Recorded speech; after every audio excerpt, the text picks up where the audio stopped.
ओम शांति।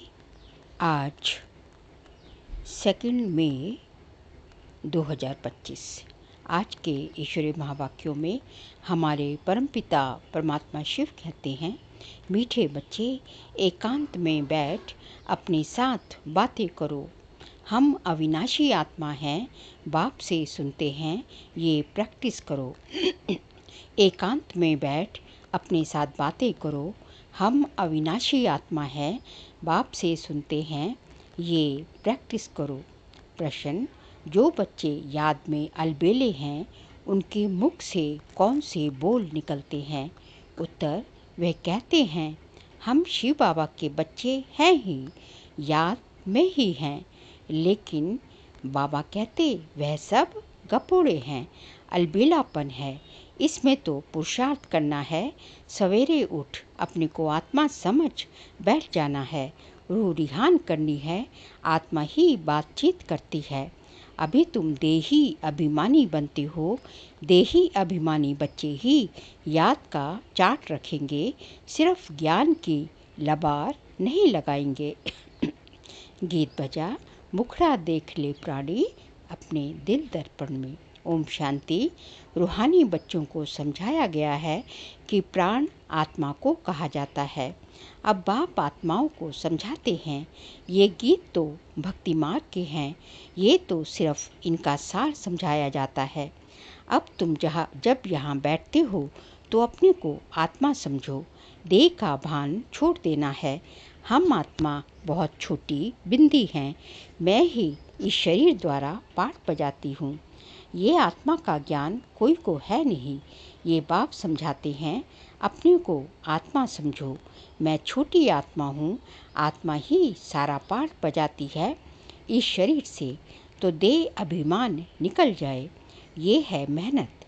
हम आत्मा इस सारे नाटक के एक्टर्स हैं, ऊंच से ऊंच एक्टर हैं।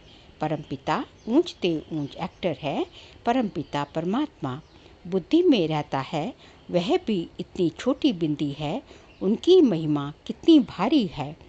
ज्ञान का सागर सुख का सागर है, परंतु है छोटी बिंदी। हम आत्मा भी छोटी बिंदी है, आत्मा को सिवाय दिव्य दृष्टि के देख नहीं सकते। ये नई नई बातें अभी तुम सुन रहे हो, दुनिया क्या जाने। तुम्हारे में भी थोड़े हैं जो यथार्थ रीति समझते हैं, और बुद्धि में रहता है कि हम आत्मा छोटी बिंदी है।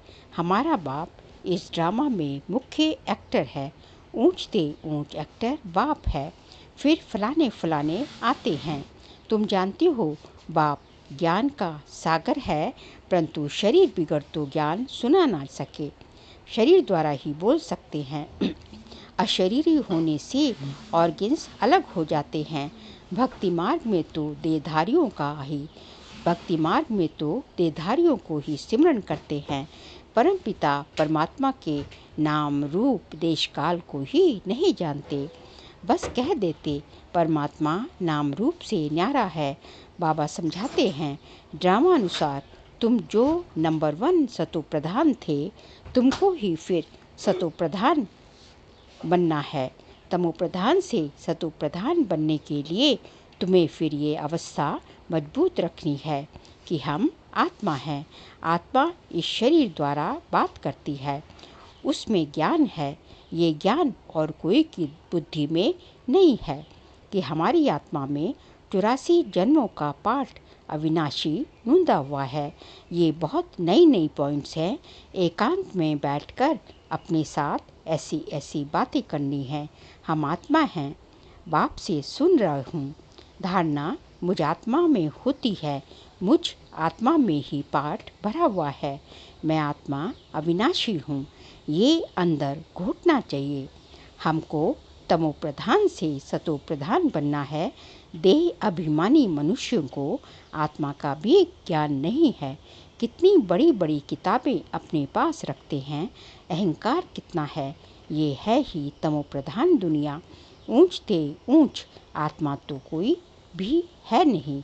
तुम जानते हो कि अब हमें तमो प्रधान से सतो प्रधान बनने का पुरुषार्थ करना है। इस बात को अंदर में घोटना है। ज्ञान सुनाने वाले तो बहुत हैं, परंतु याद है नहीं। अंदर में वह अंतर्मुखता रहनी चाहिए। हमको बाप की याद से पतित से पावन बनना है, सिर्फ पंडित नहीं बनना है। इस पर एक पंडित का मिसाल भी है। माताओं को कहते राम राम कहने से पार हो जाएंगे, तो ऐसे लबाड़ी नहीं बनना है। ऐसे बहुत हैं। समझाते बहुत अच्छा है, परंतु योग है नहीं। सारा दिन दे अभिमान में रहते हैं। नहीं तो बाबा को चार्ट भेजना चाहिए। हम इस समय उठता हूँ, इतना याद करता हूँ, कुछ समाचार नहीं देते। ज्ञान की बहुत गप मारते हैं, योग है नहीं। भल बड़ों बड़ों को ज्ञान देते हैं, परंतु योग में कच्चे हैं। सवेरे उठ बाप को याद करना है। बाबा आप कितने मोस्ट बिलवेड हो। कैसा ये विचित्र ड्रामा बना हुआ है। कोई भी ये राज नहीं जानते। ना आत्मा को ना परमात्मा को जानते हैं। इस समय मनुष्य जानवर से भी बदतर हैं। ये ज्ञान तुम कोई को भी दे सकते हो।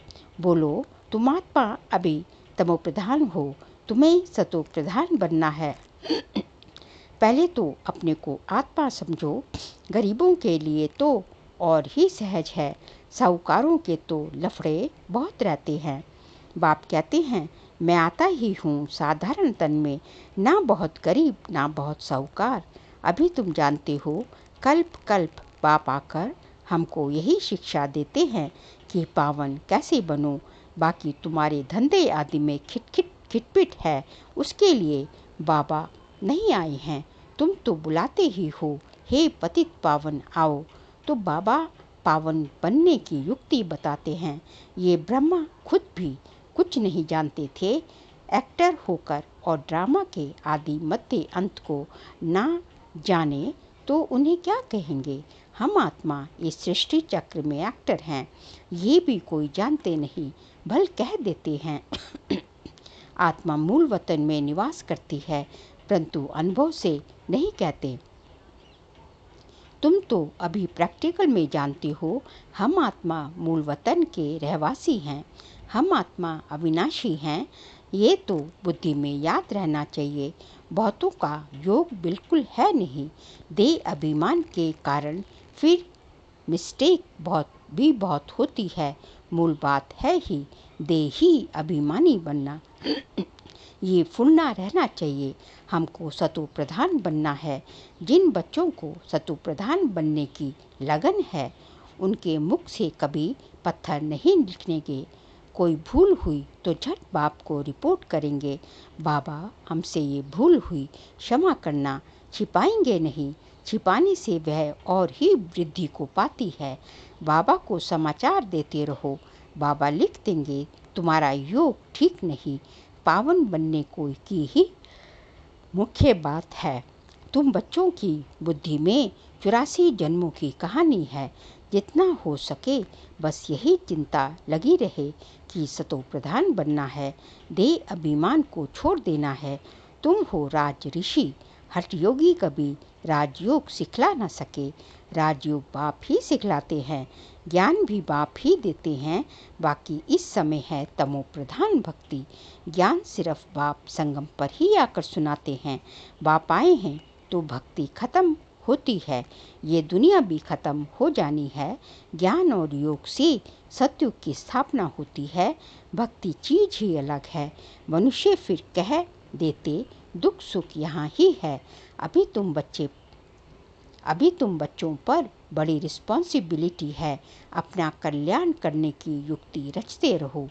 ये भी समझाया है, पावन दुनिया है शांति धाम और सुख धाम, ये है अशांति धाम दुख धाम। पहली मुख्य बात है योग की। योग नहीं है तो ज्ञान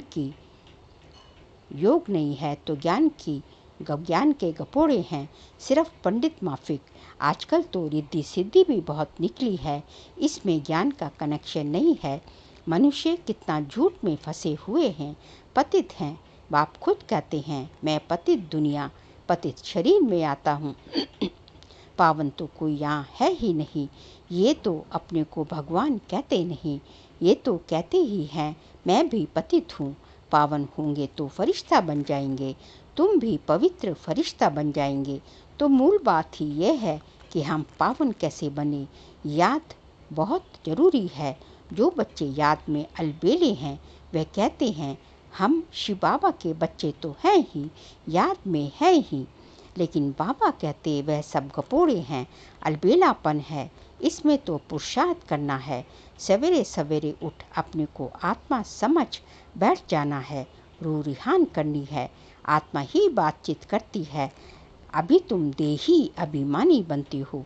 जो कोई का कल्याण करता है तो उनकी महिमा भी की जाती है ना, वह होती है देह की महिमा।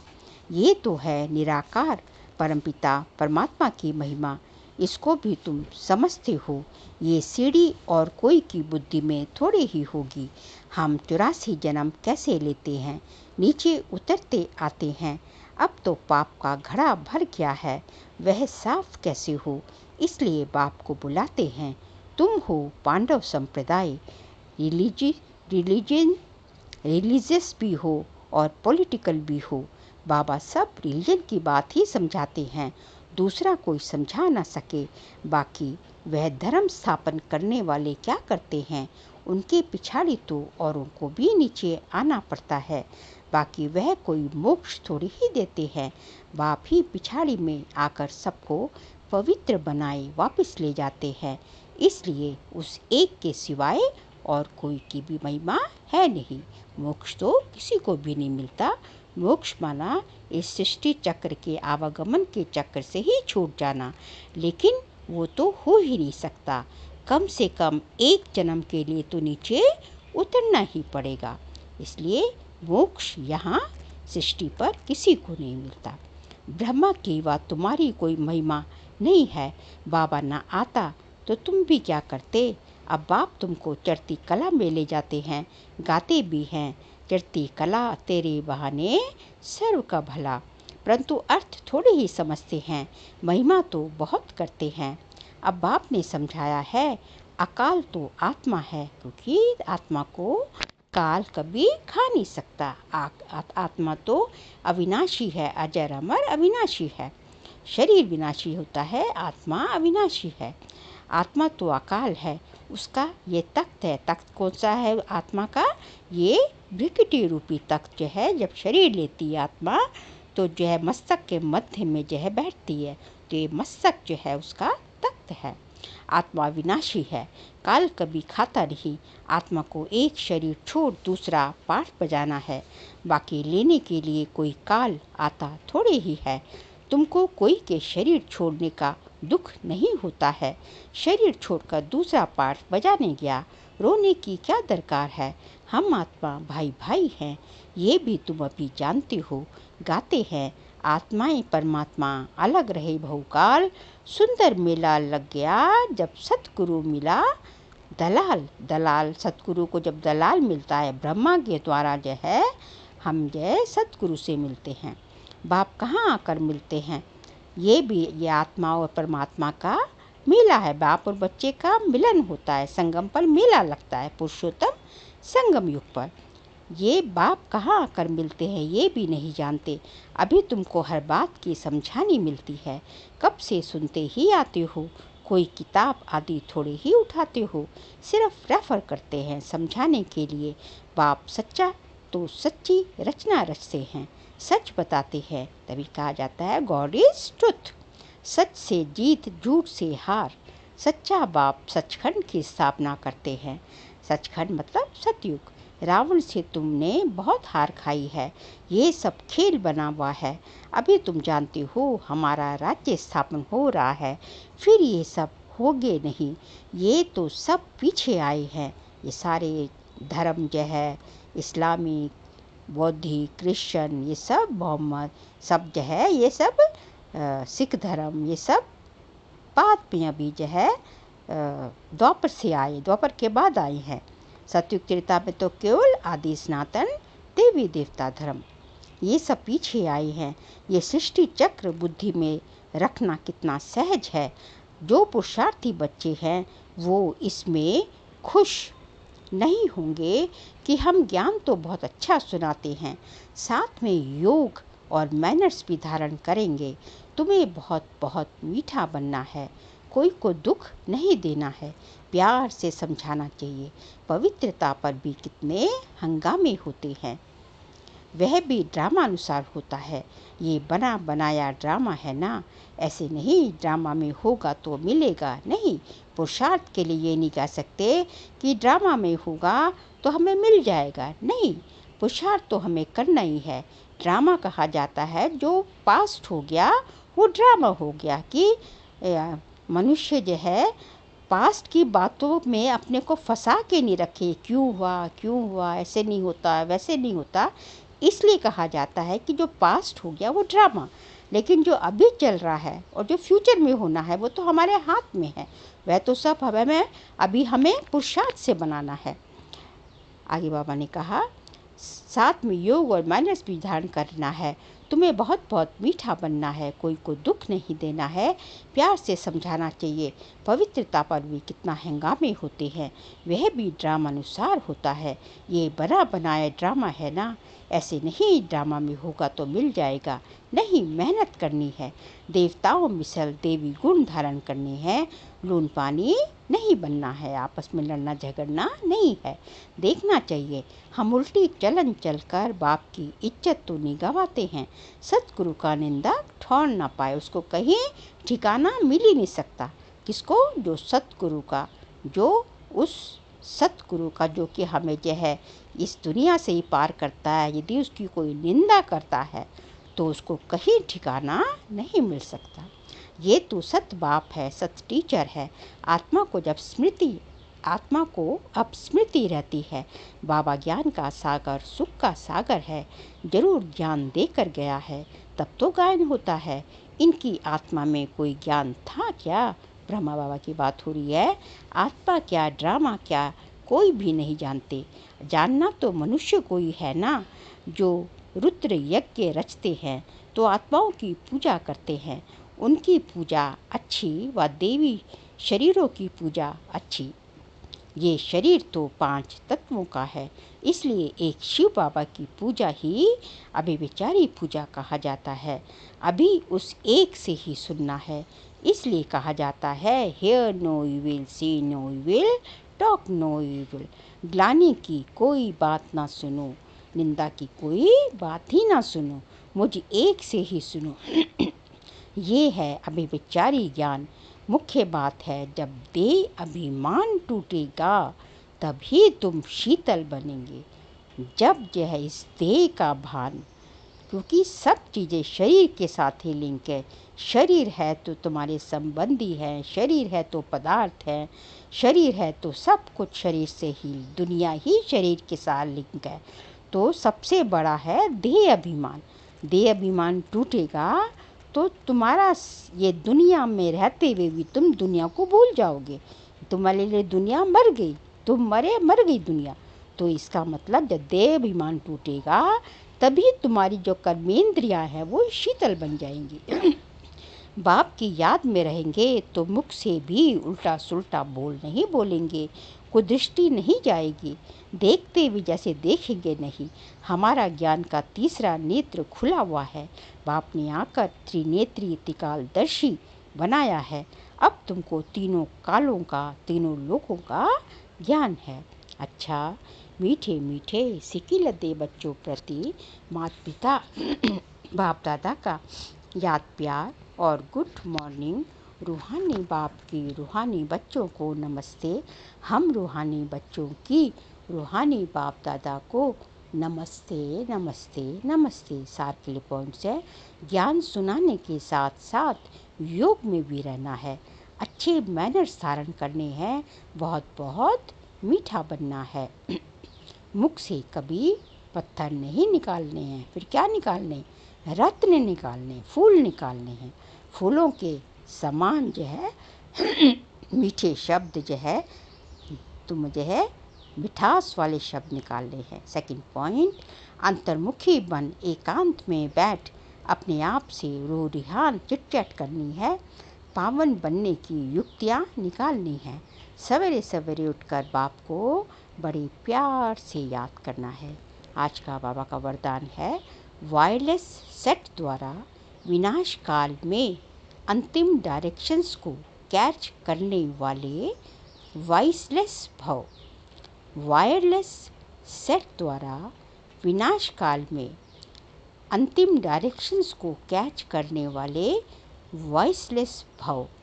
विनाश के समय अंतिम डायरेक्शंस को कैच करने के लिए वॉइसलेस बुद्धि चाहिए।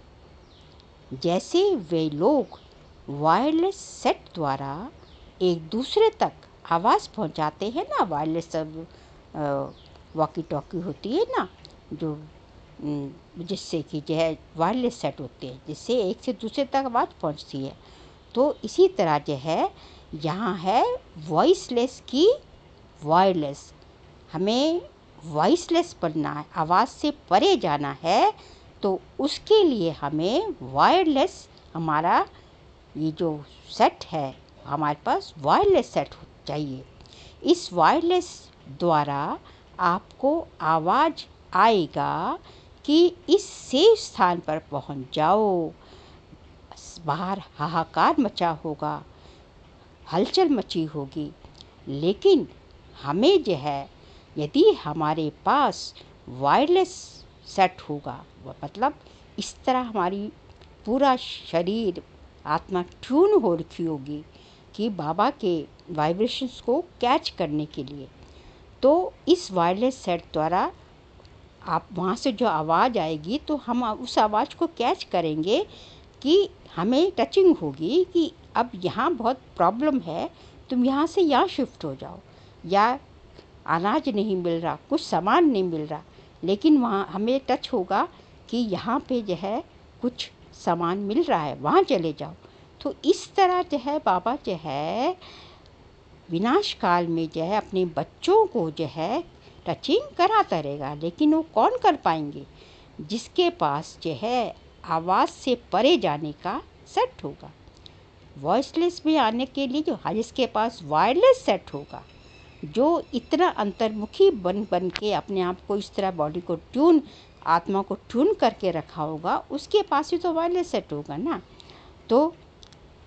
तो ये यहाँ है वायरलेस की, यहाँ है वॉइसलेस की वायरलेस। इस वायरलेस द्वारा आपको आवाज़ आएगा कि सेफ स्थान पर पहुँच जाओ।